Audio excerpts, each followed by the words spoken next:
Hey guys, so it's been 2 whole months since we arrived here in New Zealand. So much has happened, too much. Anyway, so today I'll take you through my first 2 months here, how I adjusted and kung ano yung mga natutunan ko. So let's go!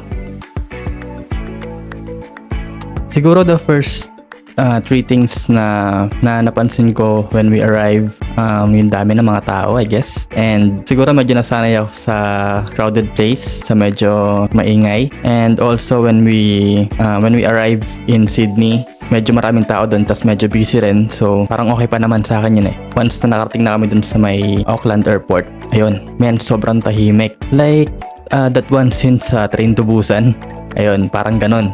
So next stop siguro yung day cycle nila dito.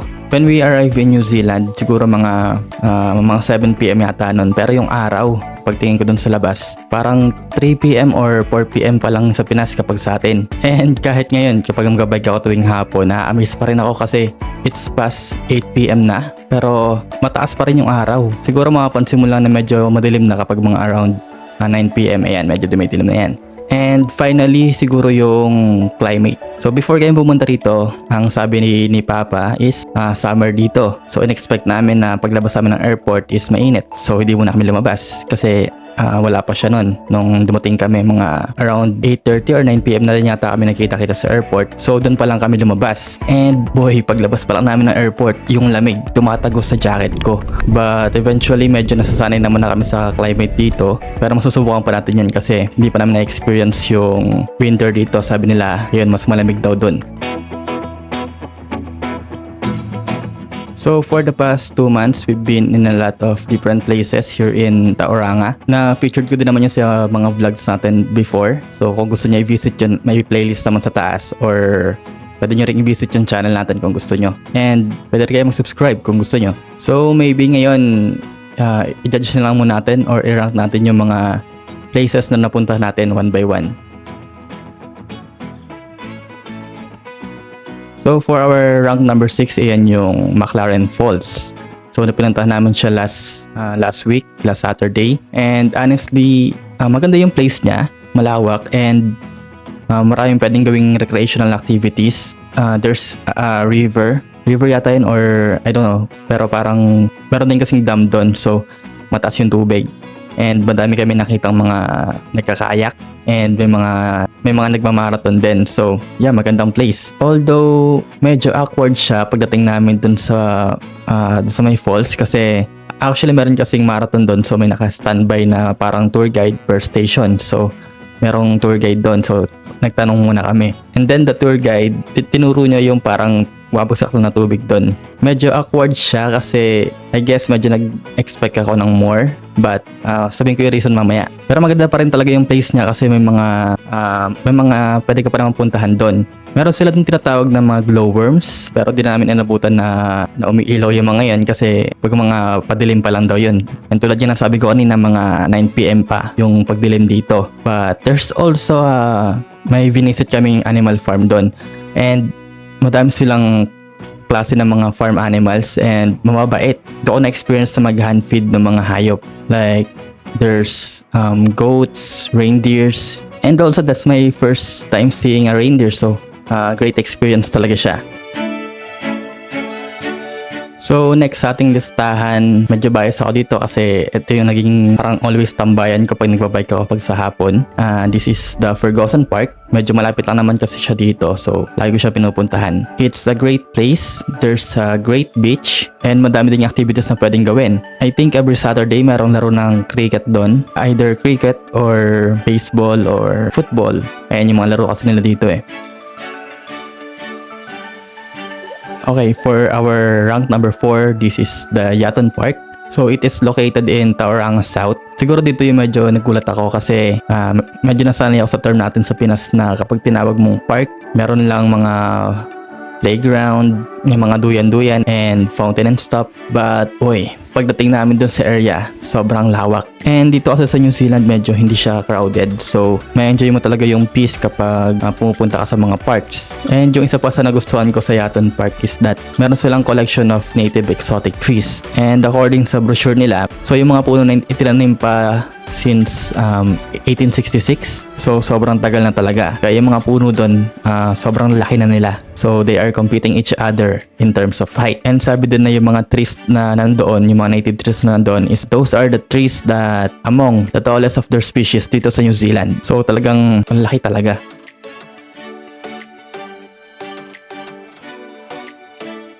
So this one, napa-amaze talaga ako sa ginawa nila dito. So this is the Te Puna Quarry Park. So as the name indicates that it is a quarry. Actually it is disused old quarry, but they transform it into a park. And kapag punta mo doon, meron ka makikita mga art piece na gawa from the materials nung quarry pa yung lugar. Nandun yung mga equipments, yung mga used metals na ginamit nila nung ginagamit pa siya as quarry. And the volunteers, nagtanim sila ng mga iba't ibang uri ng mga halaman and ng mga iba't ibang uri ng native trees sa lugar. Then meron pa kami mga nakitang mga, what do you call this one? Ayun, meron silang butterfly garden, pero hindi pa daw si season, so wala pa konti pala yung mga butterflies na nandun.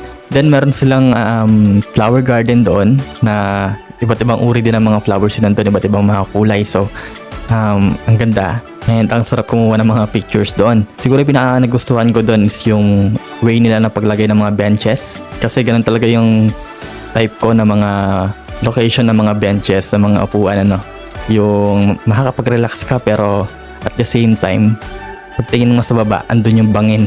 Yun, maganda yung lugar pero hindi pa kasi namin masyado na-explore ng buo kasi nga, pinuntahan kasi namin yun medyo paggabi na din, medyo magdidilim na. Kaya hindi namin nalibot ng buo yung lugar. So maybe kapag bumalik kami doon, i-vlog ko ulit para may pakita ko naman sa inyo. Our hearts beat to the city streets. We began to feel the fire. And the second place sa ating listahan is the Kayati Falls. Or mas kilala din ng mga locals sa tawag na Tererekawau. Tererekawau Falls. Medyo mahirap bigkasin. So kaya nasabi ko kanina na medyo nag-expect ako ng more dun sa McLaren Falls is that mas una kasi namin napuntahan yung falls na to and talagang maganda yung lugar. It's so quiet and it's so peaceful kasi nga nasa bundok and at the same time malamig din.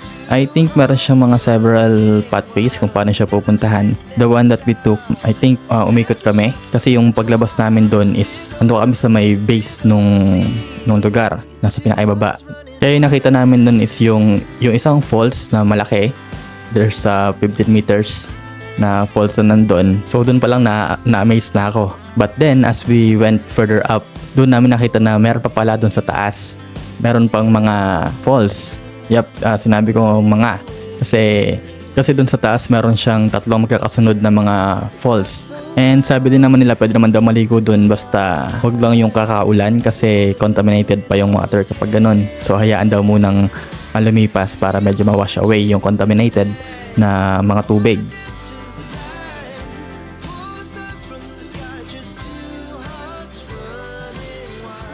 And syempre ang number 1 sa ating lista na hindi mawawala, yung kauna-unahan na puntahan naming lugar dito since we arrived dito sa New Zealand. At yan syempre yung Mount Maunganui. It's a perfect combination ng mga lugar na pwede mong paggawa ng think kahit ano. Kasi there's the Mount Maunganui itself, yung yung bundok, the mount na tinatawag nila. So pwede mong akitin yon with your family. And dun sa taas meron kasing parang there's a stone na parang merong cultural significance sa mga Maori. So pag napuntahan nyo yung lugar na yon, make sure na aakitin nyo rin yung bundok na yon para makita nyo yung tinutukoy ko. And syempre hindi lang yung bundok na yung pwede nyo puntahan doon kasi meron silang malawak na white beach doon sa ibaba. And na-try na din namin maligo doon last time. Sobrang sarap maligo doon kasi una-una hindi siya crowded and sobrang lawak nung pwede nyong puntahan. So I guess it's one of the must visit kapag pumunta ka rito sa Tauranga. Okay, so for the past 2 months, I think medyo nasasanay na ako sa accent nila dito. Iba kasi yung accent nila dito, hindi tulad sa mga American accent. Kaya ng mga una-una ko dito, talagang kapag nagsasalita sila tuloy-tuloy. And syempre ako, hindi ako sanay. Kaya sinasabi ko na lang na pwedeng pakiulit, pwedeng paulit itong word na to kasi di ko masyadong nagets. But now medyo nasasanay naman na. And siguro lastly, moving here has made me more appreciative for the environment. Dito kasi nakita ko talaga yung way nila. Kapag meron silang pinatag na area, tinataniman nila ng puno ulit. Hindi lang nila iiwang nakatiwangwang na ganun lang. Tulad nga nung nangyari din sa may kanina, yung sa Quarry Park. Dating quarry, naging pinaganda nila. Hindi nila iniiwang nakatiwangwang lang na ganun. So yun, this is my first time na nag-vlog ako ng ganitong kahaba. Ayun, medyo sinasanay ko din naman yung sarili ko mag-vlog ng ganito kasi for me, na mas ma-practice ko yung my way of communication sa ibang tao. And also, para mas mapataas yung self-confidence ko para pag next time mag-vlog tayo na ayan, kasalita na sa harap ng camera sa public. Medyo di ko pa kasi kaya kasi nahihiya ako. But sinama ko naman na yun sa New Year's resolution ko. And kung pala sasabihin nyo iba kasi I'm planning to make a New Year's resolution video for the next vlog. But yun, just like I said earlier, meron tayong playlist ng mga vlogs dito sa New Zealand. So kung gusto nyo panoorin, feel free to watch it. And meron tayong mga ina-upload ng mga YouTube shorts. So kung gusto nyo panoorin yung mga kalokohan doon, pwede nyo rin panoorin. Like and subscribe. This is Sexy Vlogs. Bye!